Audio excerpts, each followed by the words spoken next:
You don't belong here." That's what the young soldier said, just before the old man's satchel slipped and a metal box hit the ground with a sharp crack. Inside, a silver star, a scorched photo, and a truth buried for 40 years. Every morning, just before 6 a.m., he would arrive. Rain, heat, wind, even on holidays, it didn't matter. He showed up the same way, a quiet figure with a broom in one hand and a folded jacket in the other. He never crossed the yellow line, never asked for access, never even looked up at the guards unless they spoke first. The soldiers started calling him Henry Dawson after someone spotted the name barely hanging on a patch inside his coat. No ID, no badge, no papers, just that name and the same slow, steady, sweeping motion day after day.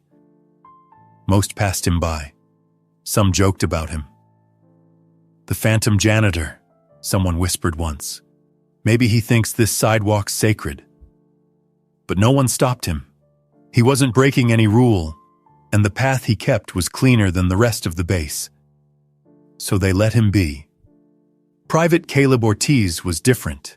Fresh out of training, 20 years old, the son of a quiet mechanic and a Vietnam vet grandfather who still folded the flag at dusk in his backyard.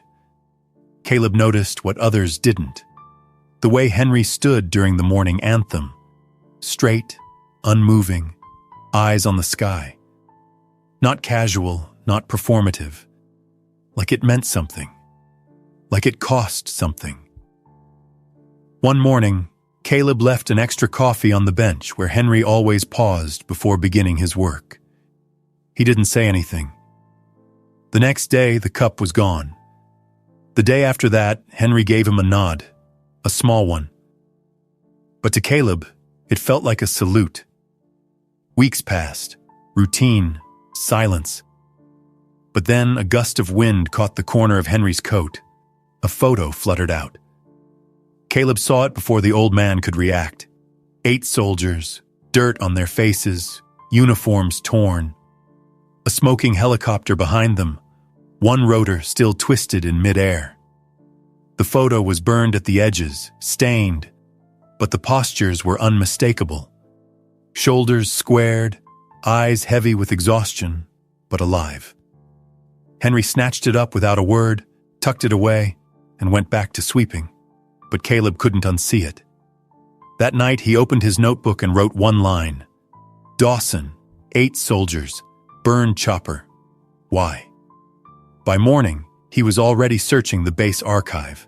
Most people avoided the old files. They were yellowed, dusty, half-redacted, and forgotten. But Caleb dug anyway, deep into records from the 70s, training logs, incident reports, debrief memos. And then he found it.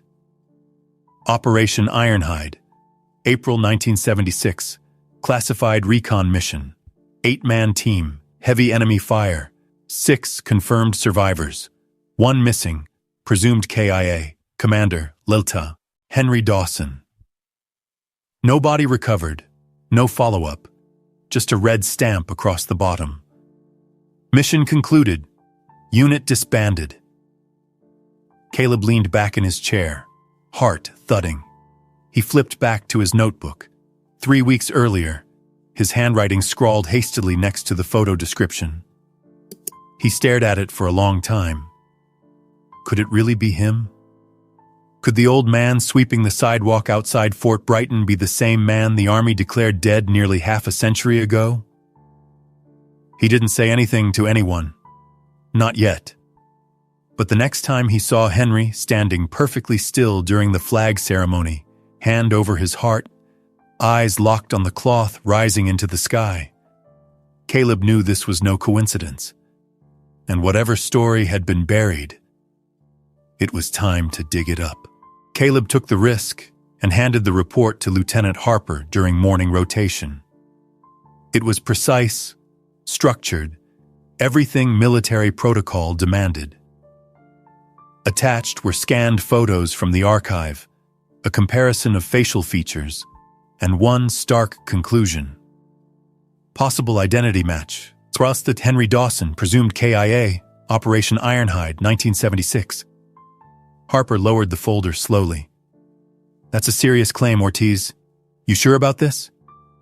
I'm not sure of anything, Caleb replied, but I can't ignore what I saw. Within hours, the file made its way to the desk of Colonel Reeves. He read it in silence, then again. He didn't speak immediately. Just sat there, brows furrowed, fingers resting on the page like it might burn through. This is either a ghost story or a scandal, he muttered finally. His aide cleared her throat. Sir, it could be both. Reeves exhaled. If we're wrong, we publicly interrogate a harmless old man. If we're right, he trailed off. Then we've let a hero live invisible for 40 years, the aide finished. There was a pause. No one wanted to say the next part. Reeves glanced at the ceiling. We go quiet, no announcement. Quiet surveillance. If we escalate, we better be damn sure. That afternoon, 2 plainclothes officers were posted near the eastern gate, not to confront, just to watch. They carried no insignia, asked no questions, but Henry noticed. Of course he did. He didn't change his routine. He still arrived at 5:55 a.m., still swept the same stretch of pavement with the same steady rhythm, still paused to stare at the flagpole when the anthem played. But now, he lingered a little longer, his glances sharper, as if waiting. And Caleb, he didn't stop. He needed answers, not speculation. He spent the next night elbow deep in microfilm, pages of blurred black text, redacted names, torn photocopies. That's when he found it. A single debrief summary from Operation Ironhide. Lieutenant H. Dawson remained at evac point to cover retreat. Last seen providing suppressive fire. Presumed KIA due to explosion near LZ, no remains recovered. Unit disbanded. All follow-up inquiries sealed under Section 43. Caleb read it 3 times, then stared at the bottom margin, handwritten in ink faded by age. Survivor M. Trent confirms Dawson's last known position, salutes his sacrifice. Monsieur Trent, as in General Marcus Trent. The next morning, Caleb arrived early, earlier than Henry. When the old man finally appeared through the fog, Caleb met him halfway down the fence. I found it, he said. Operation Ironhide, the evac point, the survivors, all of it. Henry paused. His eyes didn't widen. He didn't panic. He just stared at Caleb like he was reading the young man's soul. I saw your name, Caleb continued. Your photo, your command log. I know who you are. Henry's lips pressed into a thin line. You think names prove anything? He asked. They prove you existed, Caleb said. That you were real, that you mattered. Henry looked away. I didn't forget who I was, he said quietly.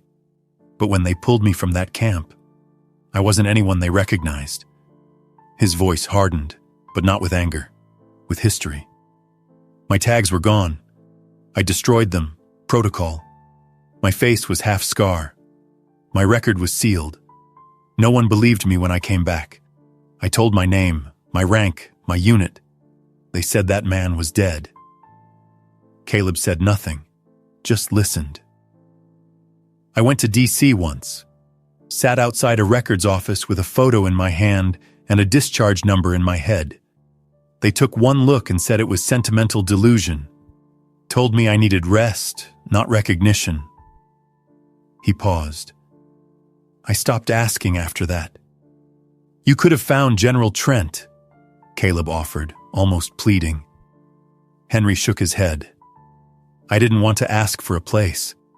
I just wanted to find somewhere the flag still rose every morning, somewhere I could stand still and remember. His gaze settled back toward the rising sun, so I swept and waited.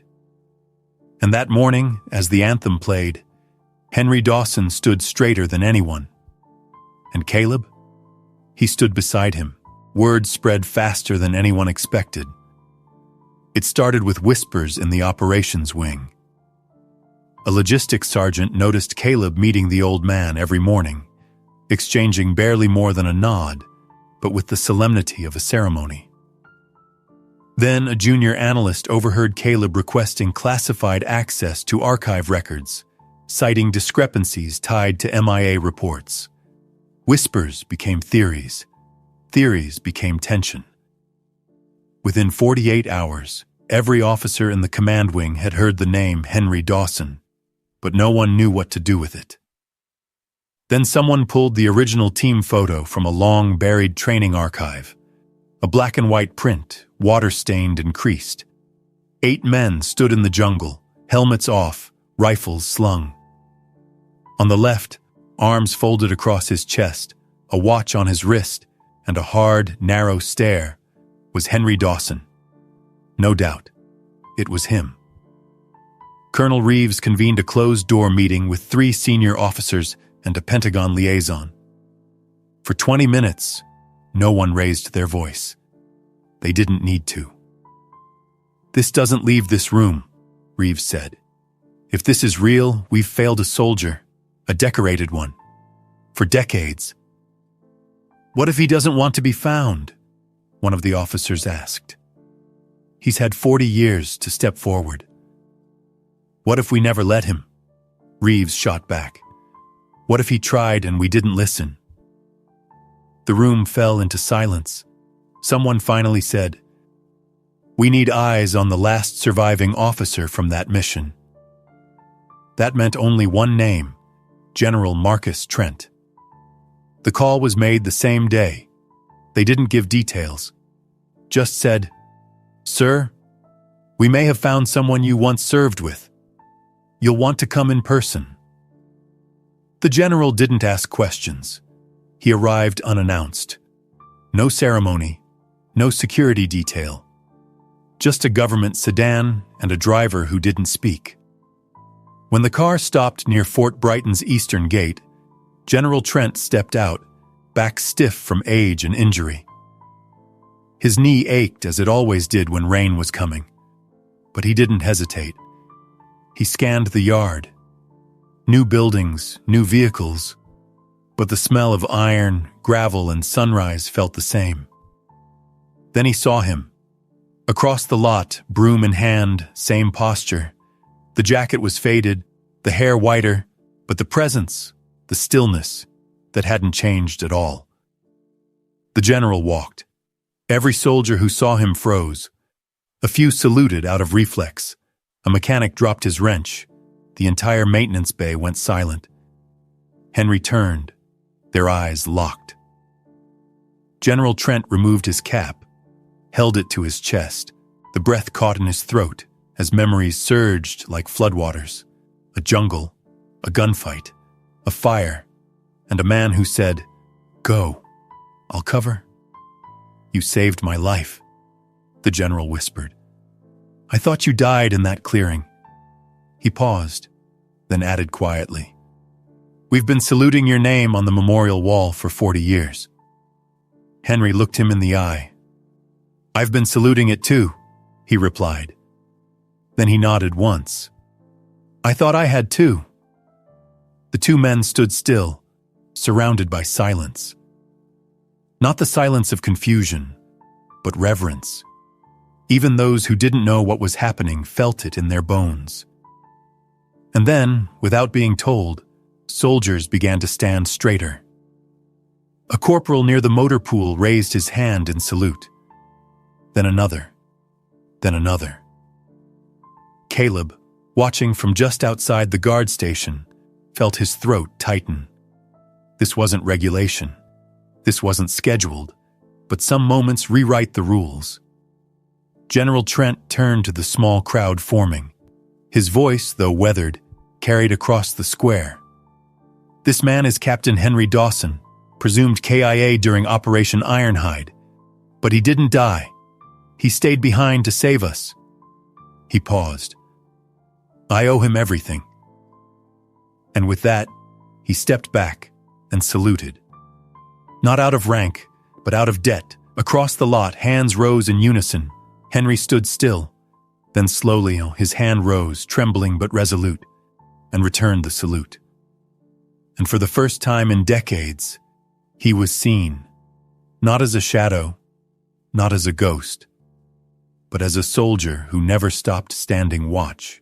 The following morning, something changed. There were no official orders, no announcements.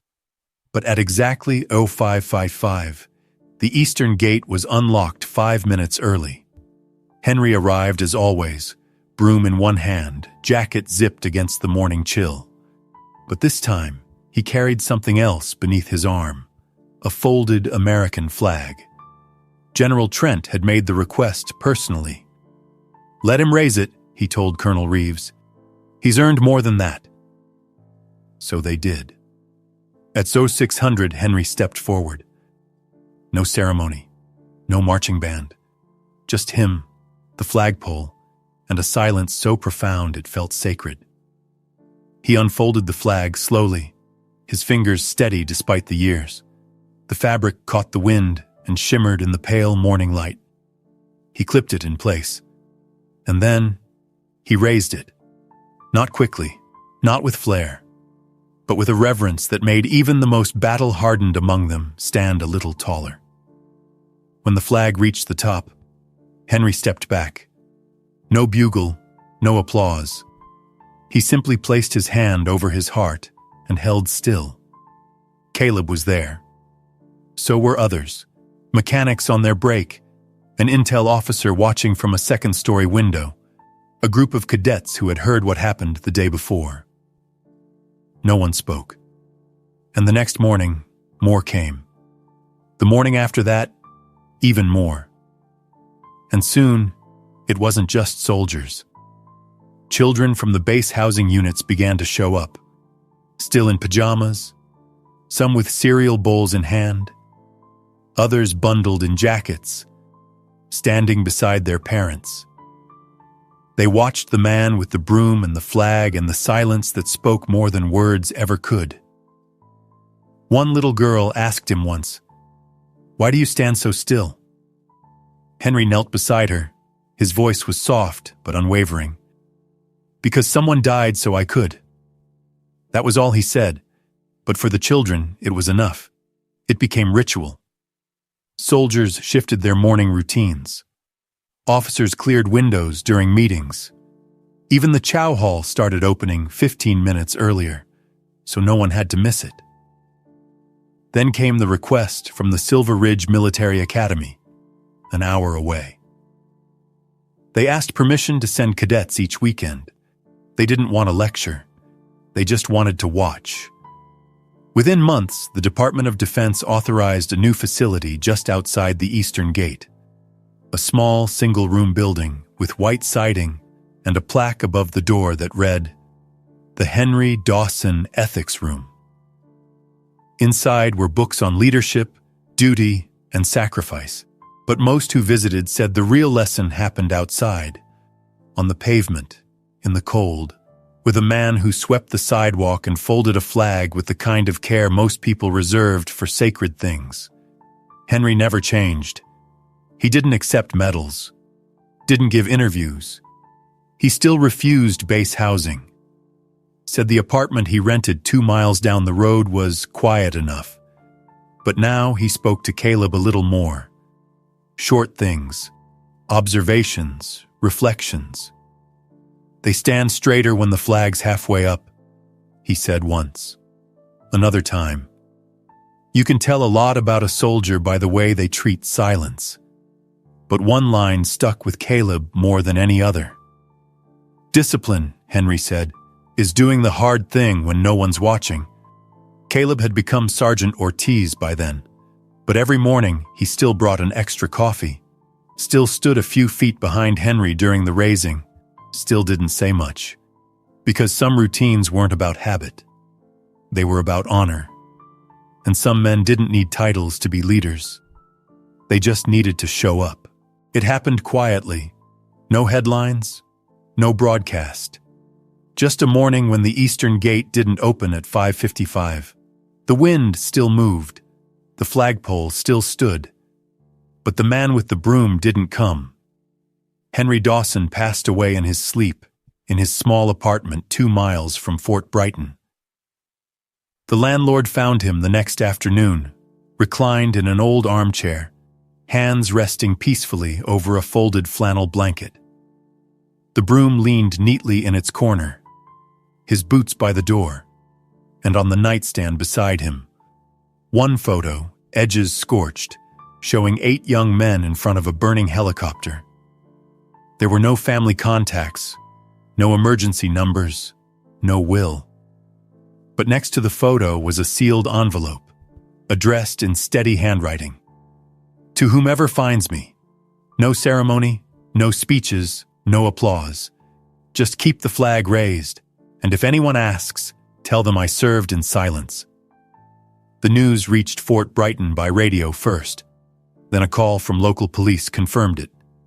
The base didn't announce anything at morning formation. It didn't have to. The absence was louder than words. Colonel Reeves stood silently in his office. General Trent, who had visited just a week prior, returned without invitation. Caleb didn't report to duty that day. He walked the full 2 miles to Henry's apartment and stood on the porch with the folded flag in his hands. That night, a decision was made. Not in a meeting, not by command, but in the hearts of those who had watched Henry for years. They would honor him the only way that mattered.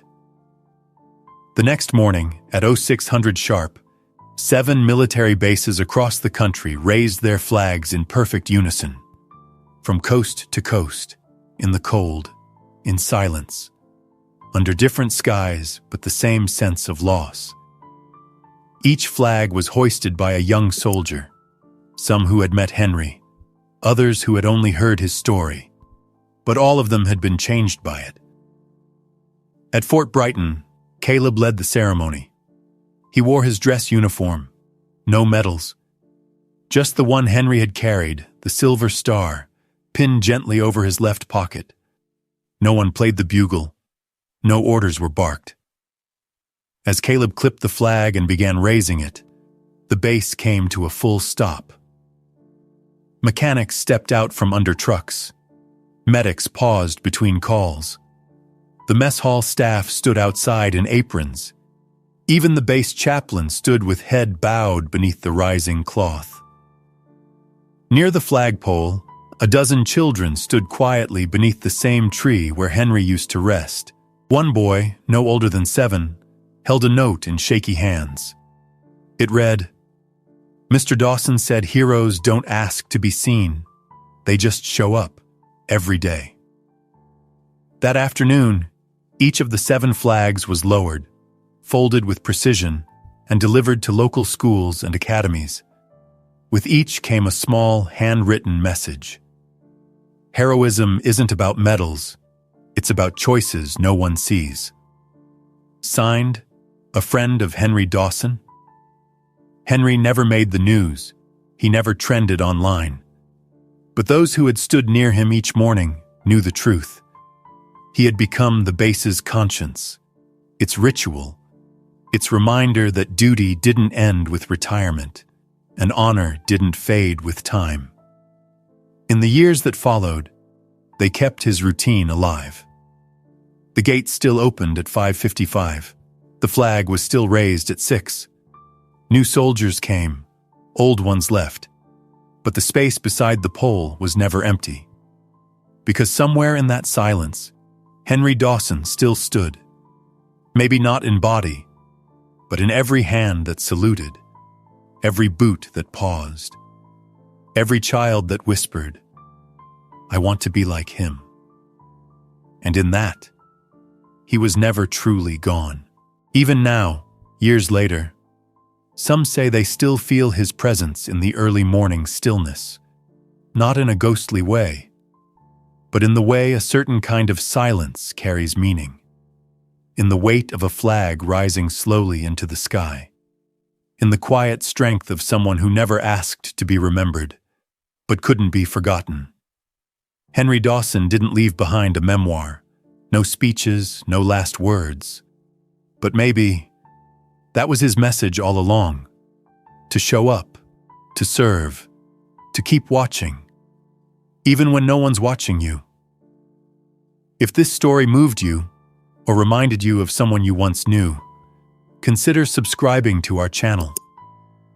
We share real stories like this every day, not just to remember the past, but to honor the people who shaped it in silence. And now, we want to hear from you. Have you ever known someone like Henry? Someone whose quiet strength changed the way you see the world? Tell us in the comments. Because these stories don't just belong to the past, they live on when we remember them together.